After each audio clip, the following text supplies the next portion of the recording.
Graça e paz, irmãos. Buenos dias. Estão todos despiertos?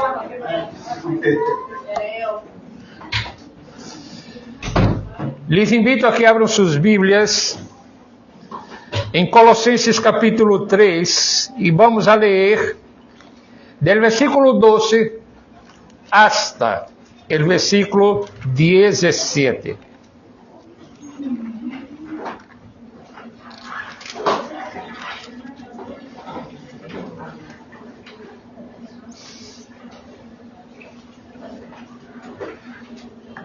Eu vou ler para vocês. Vestíos, pois, como escogidos de Deus, santos e amados, de entrañable misericórdia, de benignidade, de humildade, de mansedumbre, de paciência, soportando-os uns a outros, perdonando-os uns a outros, se algum tuviere queja contra outro. Deixa-me ler o verso outra vez. Suportando-os uns a outros e perdonando-os uns a outros, se alguno tuviere queja contra outro. De la maneira que Cristo os perdonou, assim também hacedlo vosotros. E sobre todas estas coisas, vestíos de amor, que es el vínculo perfecto. Y la paz de Dios gobierne vuestros corazones, a la que asimismo fuisteis llamados en un solo cuerpo, y sede agradecidos. La palabra de Cristo more en abundancia en vosotros, enseñándoos y exhortándoos unos a otros em toda sabedoria, cantando com graça em vossos corações ao Senhor, com salmos e himnos e cânticos espirituais. E todo lo que hacéis, sea de palavra ou de hecho, hacedlo todo em nome del Senhor Jesus, dando graças a Deus Padre por meio de Ele. Vamos orar? Padre, te damos graças por essa manhã. Te damos graças por permitir a cada um de nós venir à adoração pública nessa manhã.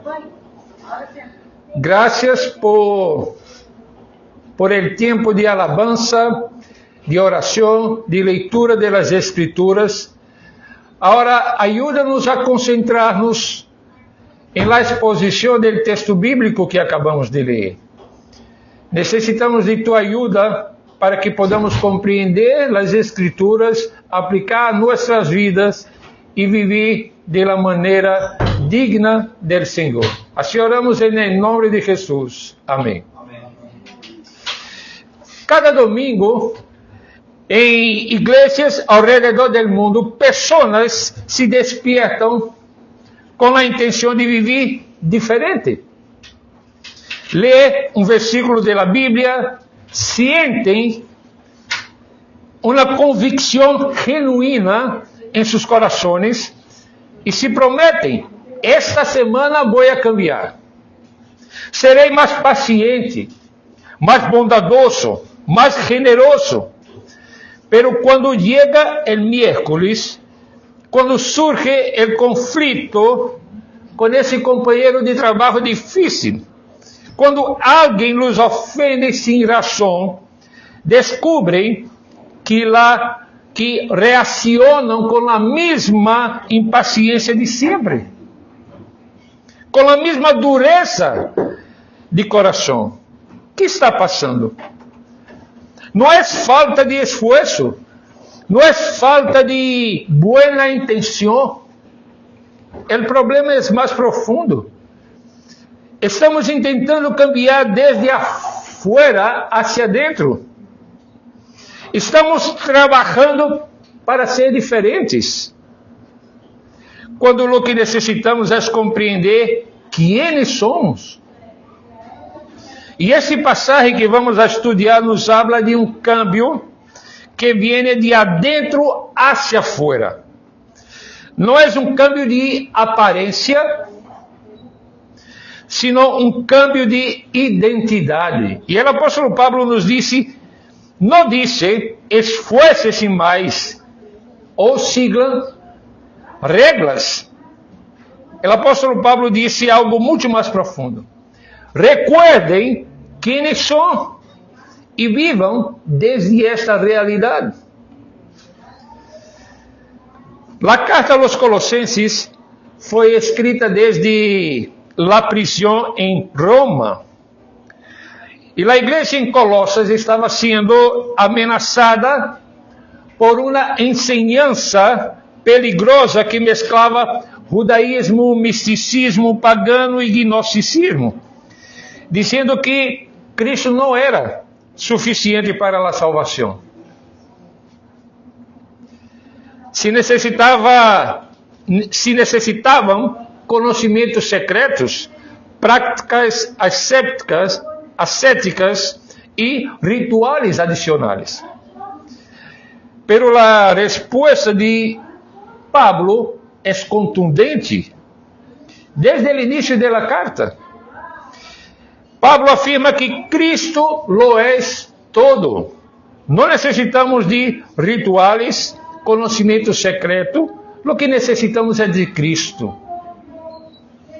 A vida cristiana não é um sistema de regras para alcançar a Deus, sino a expressão natural de quienes já han sido alcançados por Cristo, por Deus em Cristo.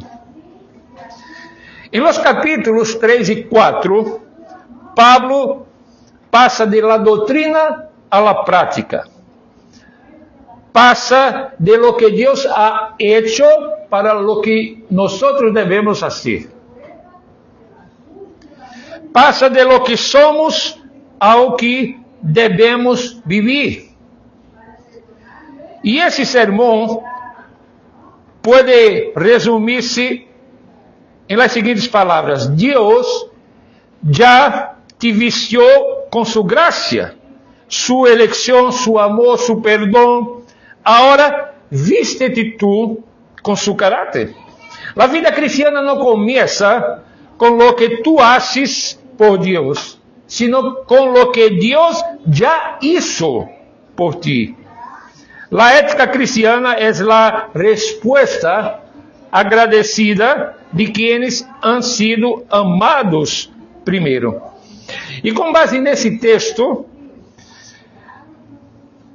veremos três verdades. Primeiro, a graça é o fundamento da ética cristiana. Segundo, Cristo é o Senhor de nossa vida interior e comunitária. E terceiro, todo lo que hacemos deve hacer-se em nome de nosso Senhor Jesus. Comecemos então por descobrir o fundamento sobre o qual Pablo construye sua ética, e esse fundamento é a graça de Deus. Vamos a ler os versículos 12 a 14 outra vez. Vestíos, pois, como escogidos de Deus, santos e amados, de entranhável misericórdia, de benignidade, de humildade, de mansedumbre, de paciência, soportando-os uns a outros e perdonando-os uns a outros, se alguno tuviere queja contra outro. De la maneira que Cristo os perdonou, assim também hacedlo vosotros. E sobre todas estas coisas, vestíos de amor, que é o vínculo perfeito. Miren como empieza el apóstol Pablo. Como escogidos de Dios, santos y amados, revestidos. La identidad cristiana precede el comportamiento. Primero, somos algo y después vivimos conforme lo que somos. Pablo está dizendo que Deus nos escolheu, Deus nos santificou e Deus nos amou. Aí estamos. Então, com base nessa afirmação de lo que Deus ha hecho por nós, devemos viver. Isso é tão importante que devemos poner a atenção nesse ponto. Em toda a carta de Colossenses, Pablo primeiro estabelece quem somos em Cristo. E por que Pablo acha isso? Porque é de aí que vamos viver a vida cristiana. Cristo é a base, Cristo é todo. Por isso que empieza primeiro com quem somos em Cristo e só depois nos diz como devemos viver. O que Pablo hace aqui nesse texto que estamos considerando é chamar-nos a expressar em nosso viver diário o que Deus ha hecho em nós. Mira, Pablo disse que fomos escolhidos. Isso significa que Deus nos elegeu. E lo hizo por su amor soberano e livre. Não porque mirou a nós e viu que merecíamos ser elegidos por Ele. Não. Deus lo hizo por su amor soberano e livre. E aí está, en el amor soberano e livre de Deus, aí está a seguridade del creyente quanto à eleição eterna. A seguridade não está em nós, sino em Deus mesmo. Depois, Pablo disse santos. E sabemos aqui, pero vale a pena dizer-lhe outra vez, que quando a Bíblia afirma que nós somos santos, a Bíblia não está afirmando que seamos perfeitos. Santo significa separado del mundo para Deus. Podemos dizer que esse teclado é santo no sentido de que está separado para o serviço de adoração a Deus. Não é que o teclado em si mesmo seja um instrumento mais santo que a guitarra, ou mais santo que qualquer outro instrumento. Não. É simplesmente que está separado para uma tarefa específica. Assim ocorre com nós. Deus nos separa do mundo para servir e adorar a Ele. Amados, esse verbo está no tempo perfeito, o que significa que fomos amados e seguimos sendo amados de Deus. O amor de Deus sobre nós não depende de nosso rendimento espiritual. É um amor que persevera. Não há nada que haga com que Deus nos ame mais ou menos. O que ocorre quando pecamos é que entristecemos ao Espírito Santo, pero Deus não deixa de amar-nos mais ou menos por nosso rendimento espiritual. E nesse sentido, delante de tudo isso que Deus ha hecho, a obediência necessita ser entendida por nós como fruto de la gracia de Deus, como fruto de lo que Deus ha hecho por nosotros. Nosotros não obedecemos a Deus para depois entonces ser escogidos, santos, hechos santos e amados. Não. Nós obedecemos a Deus porque Deus já nos elegeu, nos separou para si mesmo e nos amou. E Calvino lo ensinou com claridade Calvino dijo que la obediencia cristiana no surge de la necesidad de ganarse a Dios, sino de la respuesta gozosa de quien ya ha sido aceptado. Es esta la diferencia entre trabajar para pagar una deuda y trabajar porque ya se ha perdonado la deuda. ¿Y qué nos manda Pablo que nos vistamos? Aquí vamos a tener 5 virtudes que forman el perfil del carácter de Cristo en nosotros. Observe lo que dice a partir del versículo de número 12. De entrañable misericordia. ¿Qué quiere decir Pablo con esto? Pablo está hablando de una compasión que viene desde lo más profundo del ser y no de una lástima superficial. Es sentir el dolor del otro, con el otro. Después Pablo habla de benignidad. Aquí el apóstolo está hablando de una bondad activa, que busca el bien del otro, aunque esto cueste algo. Después de humildad. Aquí Pablo no está tratando de una falsa modestia. Está hablando de una evaluación correcta de uno mismo ante Dios y ante los demás. Después, el apóstolo habla de vestirse de mansedumbre. O sea, de vestirse de la capacidad de recibir ofensas sin responder con violencia o amargura. Aquí es una referencia a una fortaleza controlada. No es una debilidad como certamente el mundo lo ve cuando hablamos de humildad. Paciencia. Cuando Pablo habla de paciencia, está hablando de la habilidad de soportar a las personas difíciles durante largo tiempo sin rendirse. Hermanos, estamos hablando aquí de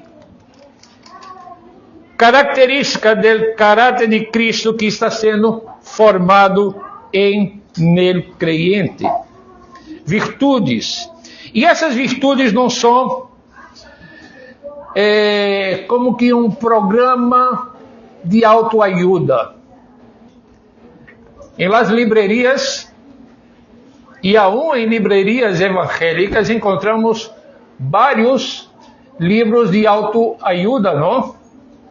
Pero como disse el pastor, um pastor brasileiro, Hernández Díaz Lopes, lo que los creyentes necesitan no es de autoayuda, es de la ayuda del auto. Necesitamos de que Dios nos ayude para que podamos vivir a vida cristiana de la maneira como devemos vivir. Essas virtudes que o apóstolo menciona são el retrato de Jesús siendo formado en su comunidad, y Pablo las fundamenta en el perdón. Pablo dice: de la manera que Cristo os perdonou, assim também hacedlo vosotros.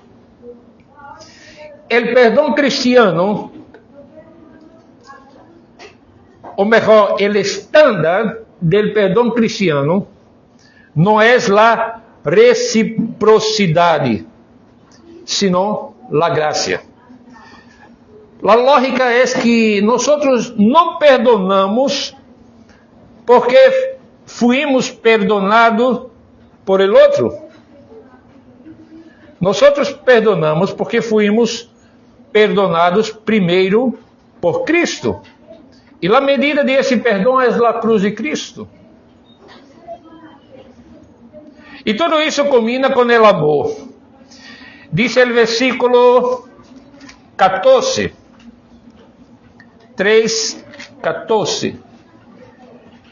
Y sobre todas estas cosas, vestíos de amor, que es el vínculo perfecto. El amor no es la virtud, no es una virtud más en la lista. Es lo que une y es lo que da forma a todas las demás. Sin amor, la compasión se vuelve lástima. La humildad se convierte en autodesprecio y la mansedumbre en cobardía. El amor es, por lo tanto, la forma que todas las virtudes deben tener para ser genuinamente cristiana. Hermanos, en ese primer punto del sermón hemos visto que la gracia es el fundamento de nuestra ética, de nuestro estilo de vida, de nuestra manera de vivir.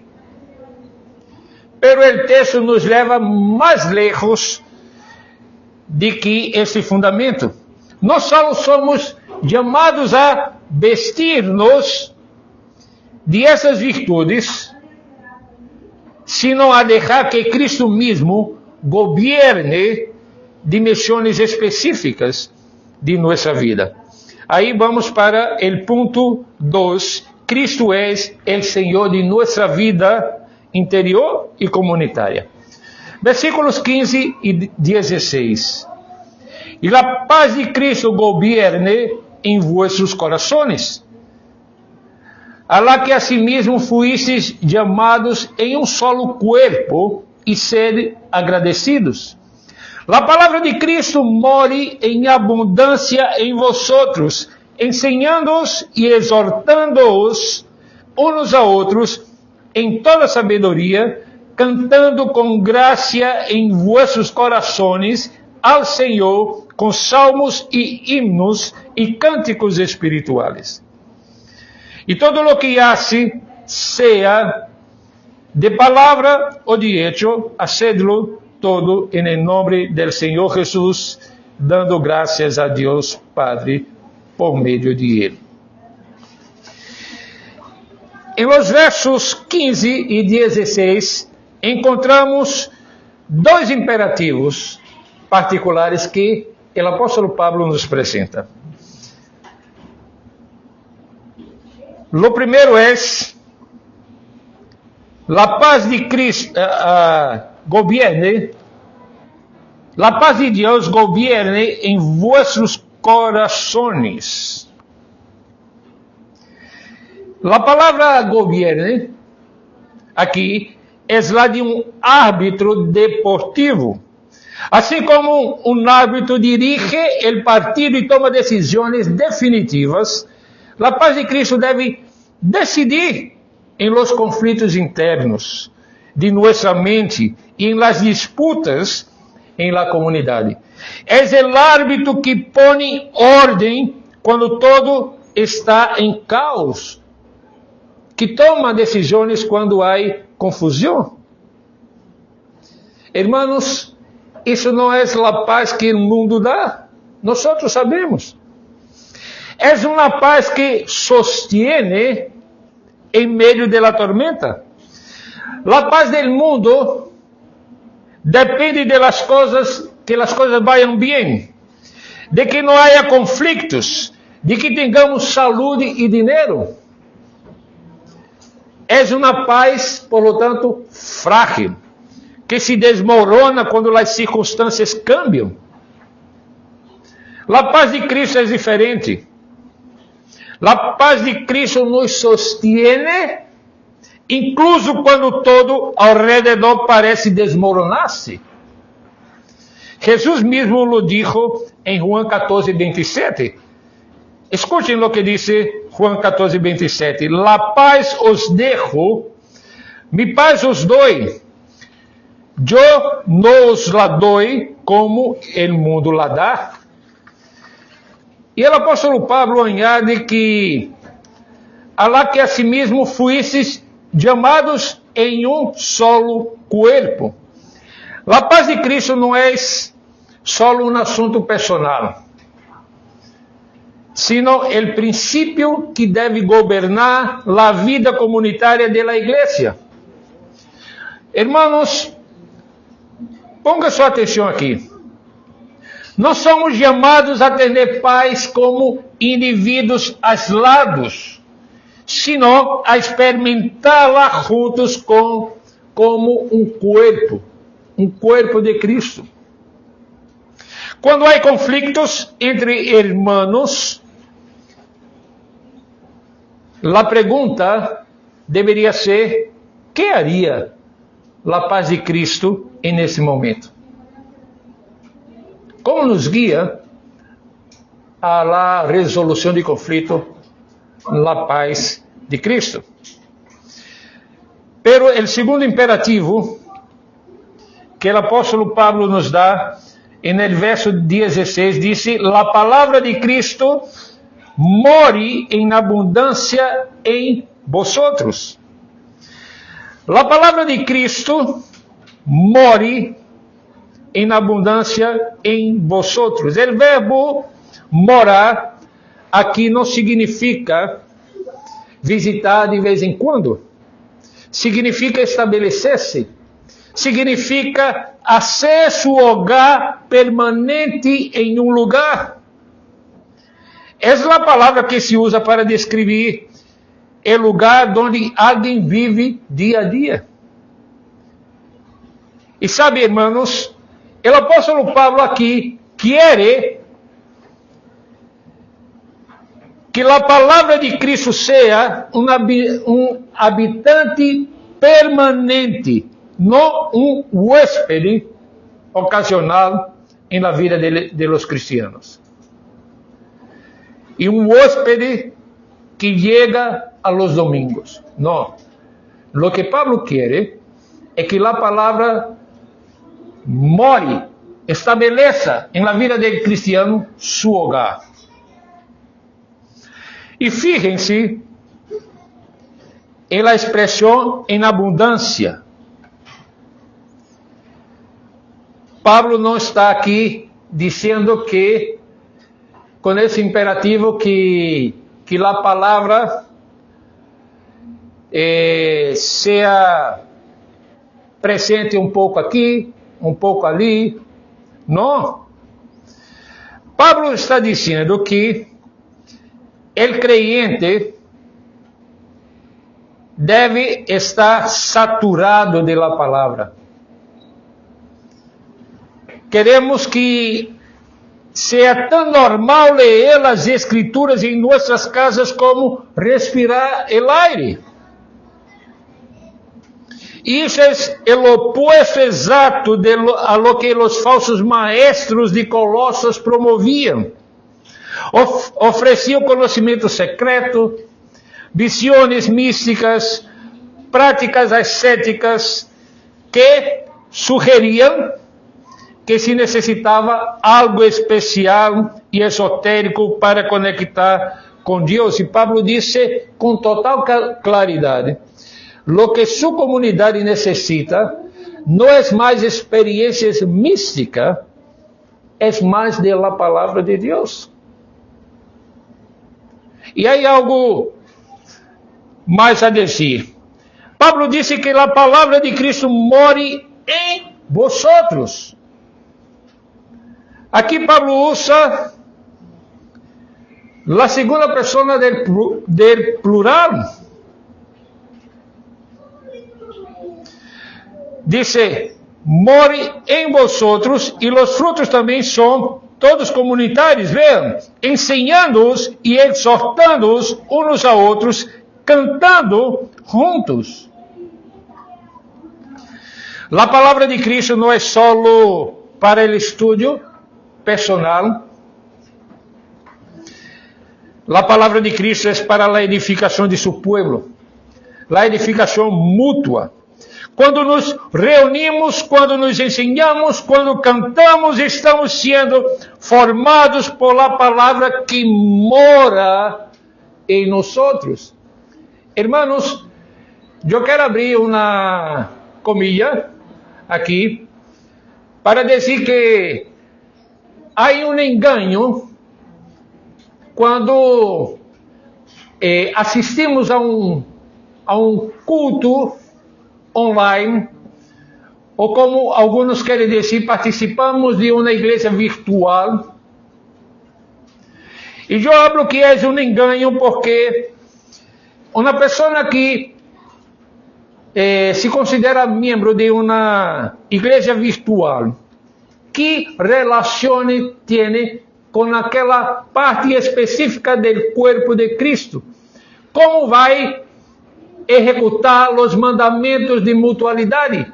Ensiná-los uns aos outros, amonestá-los uns aos outros, amá-los uns aos outros. Se depois do culto eu apago a pantalla e vivo a vida como se aqueles que aí estavam em verdade não são parte de minha vida ao diário, como parte de uma comunidade local de povo de Deus. Por isso que eu resisto à ideia de que o culto virtual reemplaça o culto presencial, local. Biblicamente não encontro fundamentação bíblica para dizer eu sou membro de uma igreja virtual, eu sou parte de eu assisto ao culto virtual. Claro que estes meios virtuais fazem com que o evangelho pueda alcançar um número maior de pessoas, pero nunca vai a reemplazar a presença e a maneira em que Deus obra quando estamos juntos, como aqui estamos nessa manhã. Então, essa habitação da palavra produz adoração espontânea. Mira o que diz aí, versículo 16. Cantando com graça em vossos corações ao Senhor, com salmos e himnos e cânticos espirituais. Há um comentarista que disse que essas três palavras, salmos, himnos e cânticos, podem ser uma referência a três estilos de música, a três estilos musicais. Porque, por exemplo, em Filipenses temos um himno cristológico. Talvez, claro que inspirado por Deus, porque está em Filipenses, pero cantado por la comunidade que estavam allá. Então, a lo largo da história do povo de Deus, muitos cantavam os salmos, os himnos e também estes cânticos espirituais. Pero, independente de la perspectiva que uno interprete essas três palavras, o ponto aqui é que a habitação de la palavra de Deus produz adoração espontânea, produz a adoração genuína. E a adoração genuína não é uma atividade que hacemos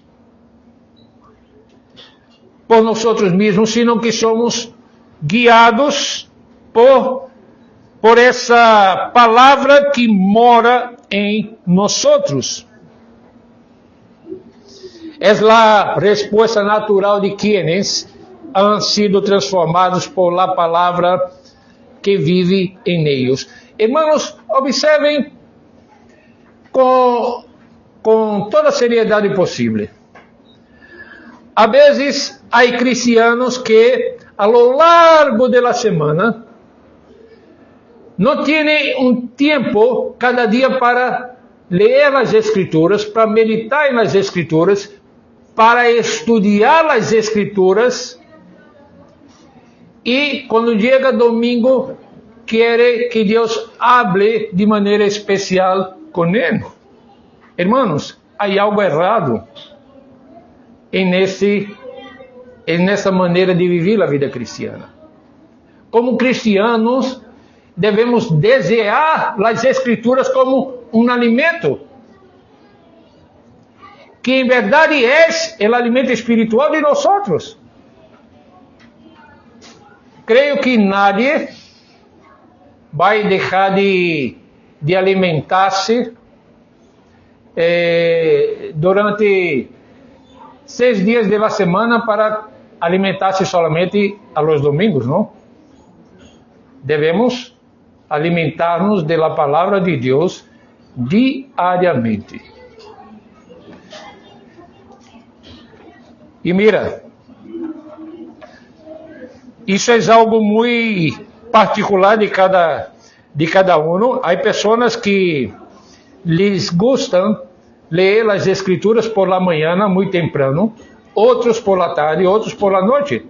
Pero não há em las Escrituras algo estabelecido quanto ao horário, ao tempo que se toma fazendo isso.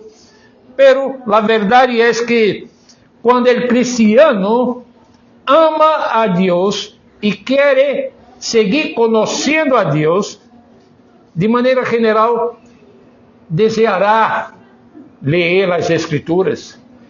E às vezes empieza com pouco tempo, pero depois esse pouco tempo se alarga um pouco mais, porque agora deseja ter mais tempo para ler as Escrituras.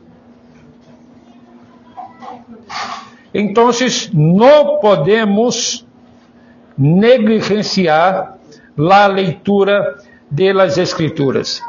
Irmãos, hemos visto que a graça fundamenta nossa ética e que Cristo governa nossa vida interior e comunitária. Agora, chegamos à cumbre de este passagem, o versículo 17, que é o verso que integra todo o anterior em um princípio que abarca a totalidade da existência. E todo o que hacéis, seja de palavra ou de hecho, hacedlo todo em nome do Senhor Jesus, dando graças a Deus Padre por meio de Ele.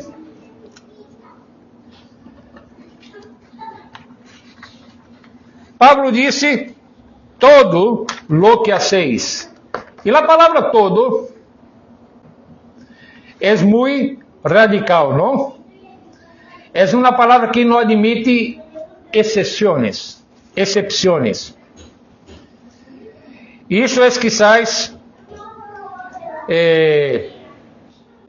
uma palavra importante para considerar ao interpretar este versículo e todo o demais que hemos visto hasta aqui. A palavra aparece 2 vezes, todo lo que hacéis e hacedlo todo. É como se Pablo quisiera assegurar-se de que não haya nenhum rincão de nossa vida que escape de essa verdade fundamental. Aqui Pablo está demolindo uma das ideias mais persistentes e daninhas que ha existido em la religião, a separação entre lo sagrado e lo secular. A ideia de que haya atividades espirituais, como orar, ler a Bíblia, ir à igreja, predicar, e atividades seculares, trabalhar, comer, descansar, casar-se, jogar com nossos filhos, e que só as primeiras têm valor para Deus. É como se Deus fora um Deus de solo algumas horas da semana. E Pablo destrui completamente essa divisão.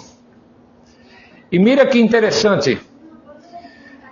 Em las comunidades indígenas em Brasil, dificilmente em sua cosmovisão, em sua maneira de entender as coisas, há uma divisão como esta que nós hacemos. Para os indígenas, também, por exemplo, que nós trabalhamos, eles faziam tudo com a intenção de agradar a los espíritos. Porque sabia que, se não lo hiciera, não desfrutariam de los benefícios de lo que estavam fazendo.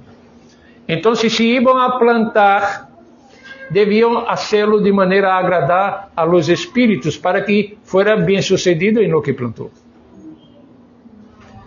Pero a mentalidade ocidental, digamos, da maioria, logramos separar estas coisas em lo sagrado e em lo que é secular. E Pablo está destruindo completamente essa divisão. Para o cristiano não existe lo secular en el sentido de aquello que não tem que ver com Deus. Quando o carpinteiro trabalha sua madeira com honestidade, lo hace em nome de Jesus. Quando a madre cuida a seu filho com amor, lo hace em nome do Senhor Jesus. Quando o estudiante estudia com diligência, lo hace em nome do Senhor Jesus. Quando o oficinista executa seu trabalho com integridade, lo hace em nome do Senhor Jesus. Toda a vida é santa, toda a vida é culto.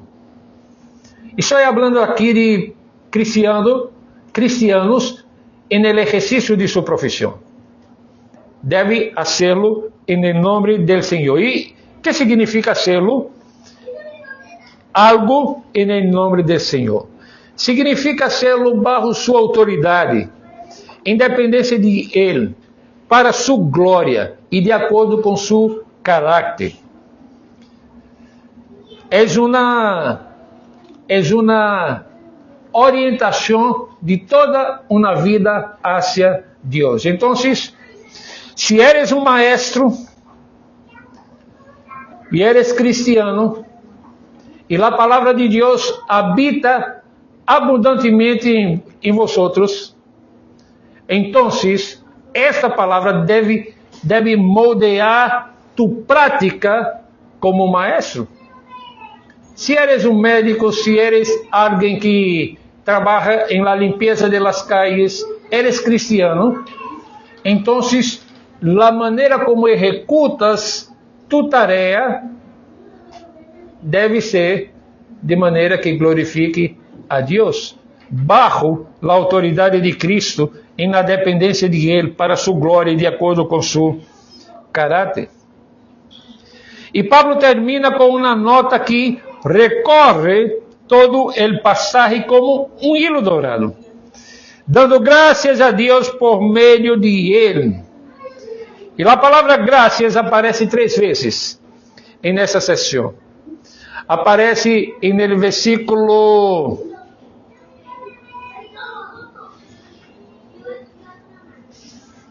16. Deixa-me ver. Não.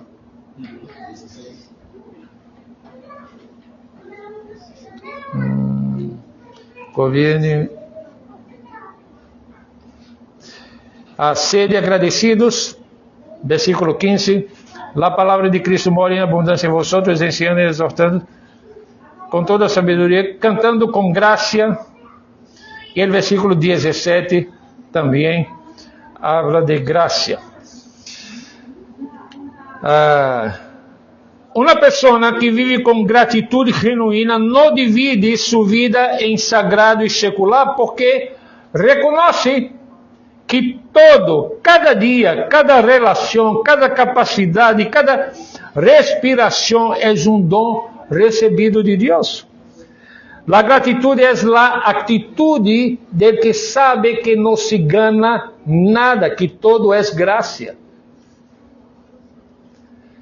E essa é precisamente a diferença entre a ética cristiana e qualquer outra forma de moralidade.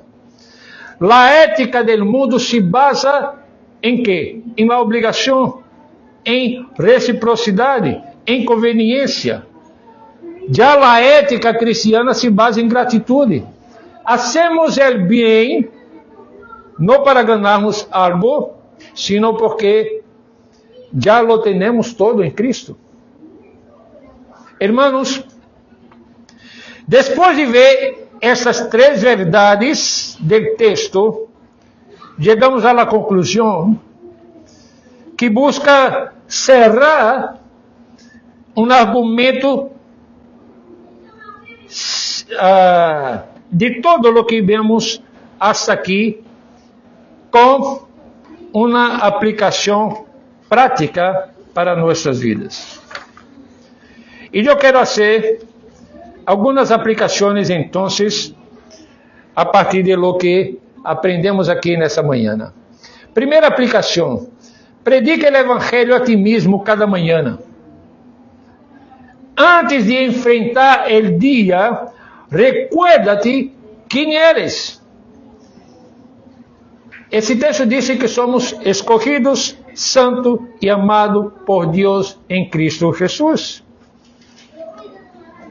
Agora, esse exercício de recordar não deve ser feito de uma maneira vazia,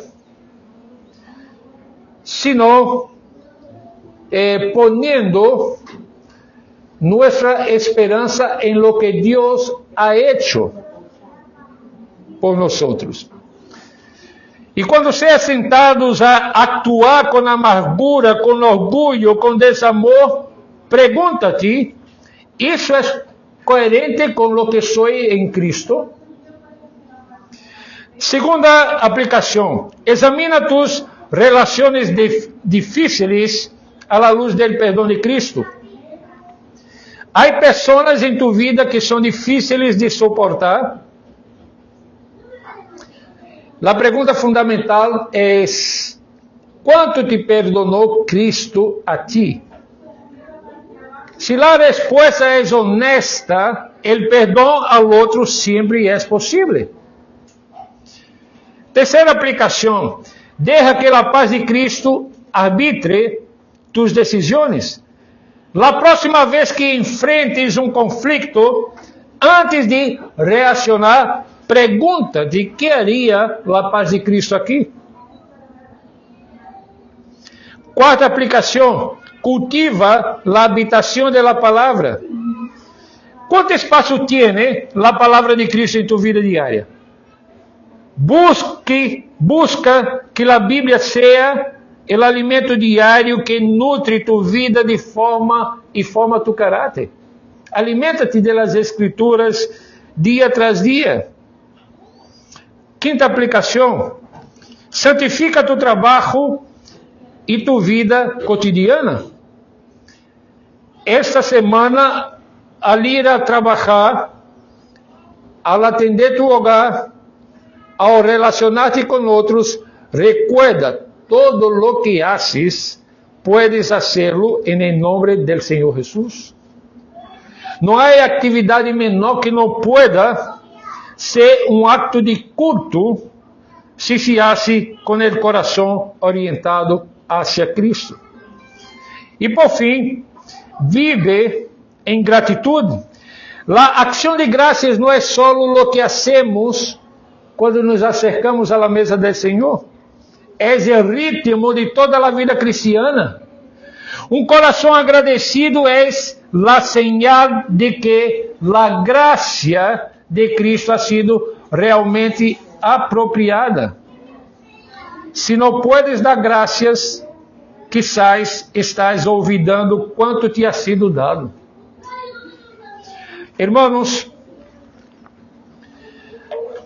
aqui são aplicações que nos ajudam a evaluar nossa vida delante do Senhor dia tras dia. Podemos fazer essas perguntas e outras tantas que nos ajudam a evaluar nossa vida.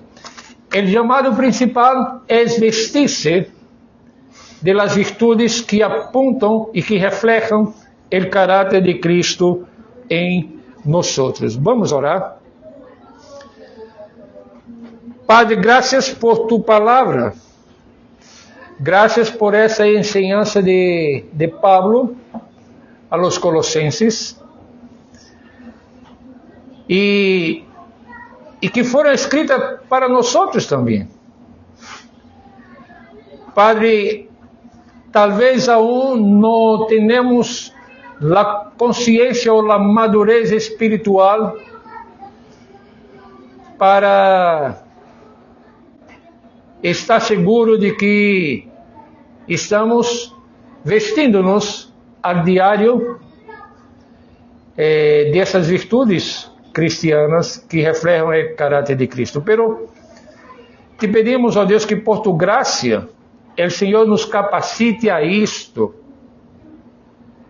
que ao alimentar-nos das Escrituras, também vayamos vestindo-nos das virtudes de Cristo.